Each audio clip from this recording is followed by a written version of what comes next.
Assalamualaikum warahmatullahi wabarakatuh. Perkenalkan, nama saya Fasya Rosyakul Ilmi, bisa dipanggil Fasya. Saya dari kelas F2. Di sini saya akan menjelaskan tentang karakter building. Pertama-tama yang perlu kita ketahui yaitu tentang kepribadian dan karakter.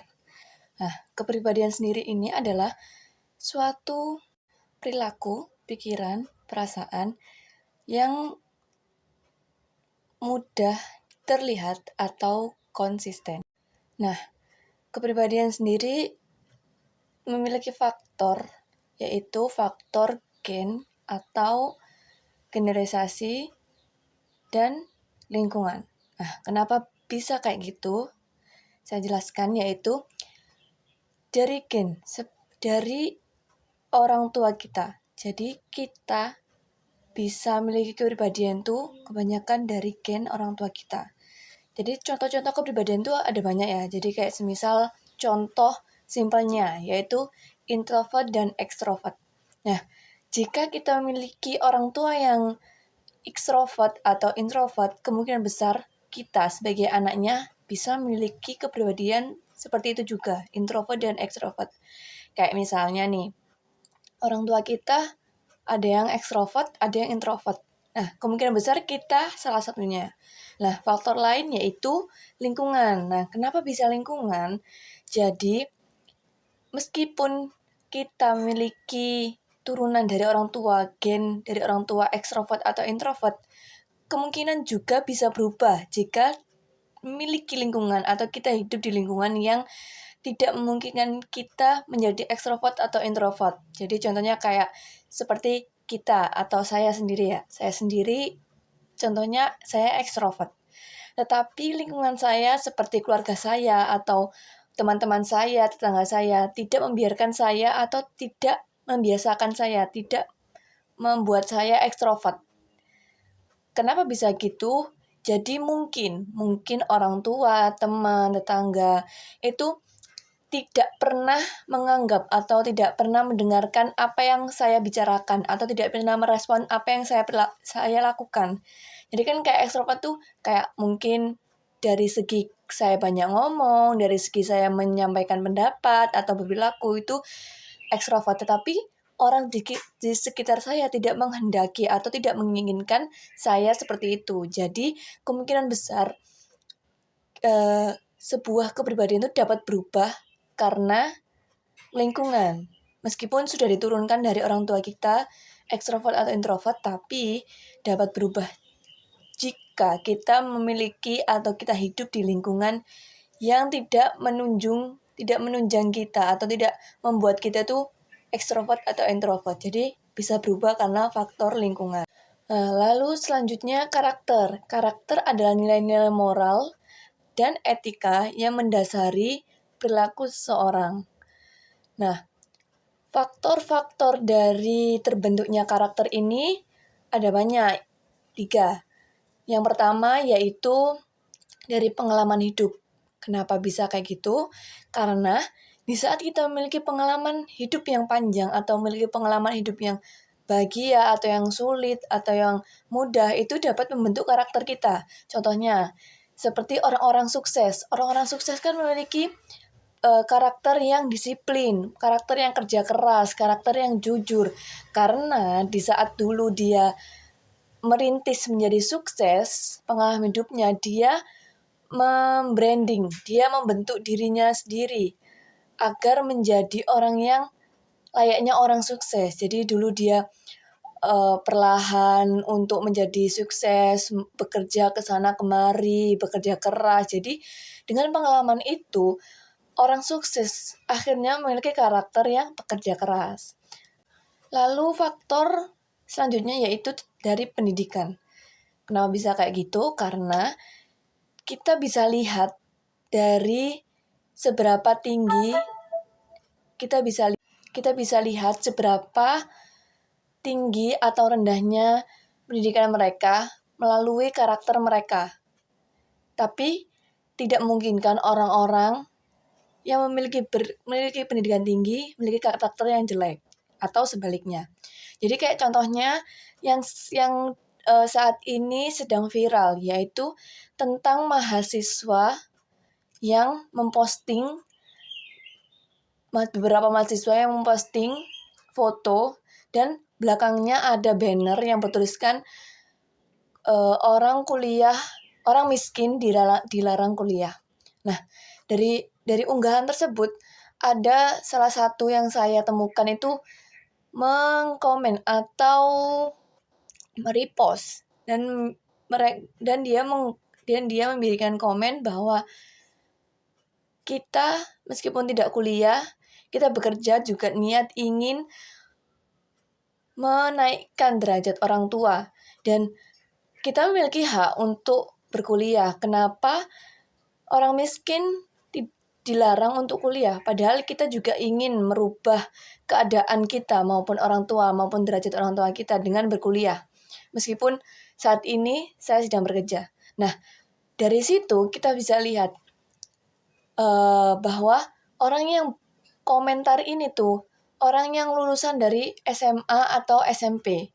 Nah, dari situ kita bisa lihat bahwa karakter orang yang tidak memiliki pendidikan tinggi itu bisa mempengaruhi dia.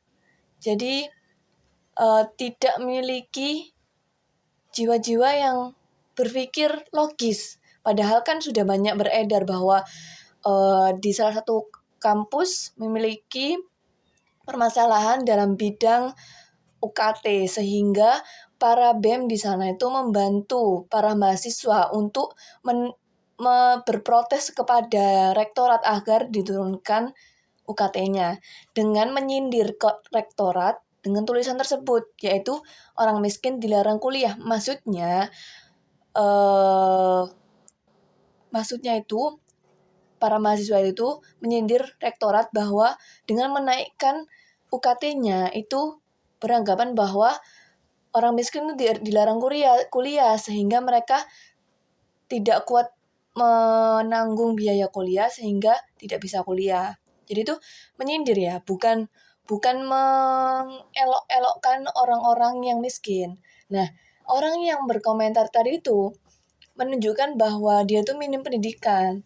Bahwa seharusnya kita tuh tidak asal nyebut, tidak asal ngomong, tapi kita harus pinter-pinter mencari info atau mencari kebenarannya terlebih dahulu, tidak minim literasi, seperti itu. Lalu faktor selanjutnya yaitu tentang keyakinan. Keyakinan bisa kita sebut agama ya. Jadi setiap agama itu memiliki aturan dan haknya sendiri-sendiri. Jadi semisal saya agama Islam. Agama Islam menuntut atau menyuruh umatnya untuk taat, untuk disiplin dalam beribadah, dan kita dituntut untuk dermawan, kita dituntut untuk baik sesama manusia. Nah, dari agama tersebut kita tuh ditanamkan karakter atau kita tuh diajarkan karakter tersebut. Makanya kenapa keyakinan tuh dapat membentuk atau merubah karakter kita. Jadi contoh-contohnya karakter tuh kayak jujur, pekerja keras, bertanggung jawab kayak gitu ya. Nah, contohnya dari kepribadian tadi tuh kayak introvert, extrovert, teguh pendirian kayak gitu. Contoh-contoh dari kepribadian. Nah, selanjutnya saya akan bahas yaitu tentang hubungan karakter dan kepribadian.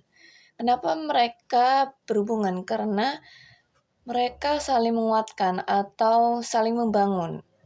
Keduanya adalah aspek yang penting dari diri manusia, baik karakter maupun kepribadian.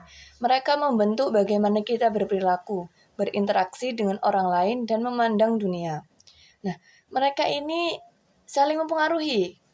Kepribadian dapat mempengaruhi bagaimana kita mengembangkan karakter, dan sebaliknya, karakter yang kuat dapat membantu kita membangun kepribadian. Jadi, contoh lebih jelasnya kayak pakaian.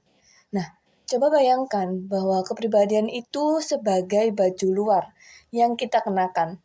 Nah, baju ini menunjukkan kepada orang lain bagaimana kita ingin dilihat dan berperilaku. Sedangkan karakter adalah pakaian dalam yang tidak terlihat oleh orang lain. Pakaian dalam ini mewakili nilai-nilai dan keyakinan inti yang mendasari tindakan. Kepribadian merupakan manifestasi luar dari karakter. Artinya, cara kita berperilaku dan berinteraksi dengan dunia mencerminkan nilai-nilai dan keyakinan yang kita pegang. Nah, karakter yang kuat dapat membantu kita membangun kepribadian yang positif. Ketika kita memiliki nilai-nilai moral dan etika yang jelas, kita lebih mampu membuat keputusan yang baik, bertindak dengan integritas, dan membangun hubungan yang sehat dengan orang lain. Mengembangkan karakter adalah proses yang terus-menerus. Kita dapat terus belajar dan berkembang sepanjang hidup, dan karakter kita pun dapat berubah seiring waktu. Nah, selanjutnya yaitu saya akan membahas tentang bagaimana sih karakter dapat membangun kepribadian atau sebaliknya. Nah, jadi karakter ini tuh sebagai pondasi dari kepribadian. Kenapa bisa dibilang begitu? Karena nilai-nilai moral dan etika yang menjadi dasar karakter seseorang menjadi panduan dalam berperilaku dan bertindak. Keputusan dan tindakan yang diambil individu berdasarkan nilai-nilai karakternya akan membentuk pola perilaku yang konsisten. Pola perilaku yang tertanam ini sering waktu akan menjadi bagian dari kepribadian seseorang. Nah, contohnya seperti seseorang dengan karakter jujur akan selalu berusaha berkata dan bertindak dengan kebenaran, sehingga ia dikenal sebagai orang yang terpercaya dan bertanggung jawab. Contoh kedua yaitu seseorang dengan karakter peduli sosial akan selalu tergerak untuk membantu orang lain, sehingga dia dikenal sebagai orang yang baik hati dan dermawan. Nah, selanjutnya, bagaimana sih kepribadian dapat memperkuat karakter? Pengalaman hidup dan interaksi sosial dalam keseharian seseorang dapat memperkuat atau melemahkan karakter. Kepribadian yang positif dapat membantu seseorang untuk merapikan nilai-nilai karakternya dengan lebih baik dalam berbagai situasi. Sebaliknya, kepribadian negatif dapat menghalangi seseorang untuk menunjukkan nilai-nilai karakter yang contohnya seperti seseorang dengan kepribadian tegas dan berani akan lebih mudah untuk menegakkan prinsip dan nilai-nilai yang dipegangnya, meskipun dalam situasi yang sulit. Nah, kesimpulan dari semua yang saya sampaikan adalah bahwa karakter dan kepribadian itu saling terkait erat dan tidak dapat dipisahkan. Karakter menjadi pondasi bagi kepribadian, dan kepribadian memperkuat karakter. Dengan memahami hubungan ini, kita dapat lebih fokus pada pengembangan diri secara menyeluruh, menjadi individu yang berinteraksi baik dan memiliki kepribadian yang positif. Mungkin itu saja dari saya, kurang lebihnya mohon maaf. Wassalamualaikum warahmatullahi wabarakatuh.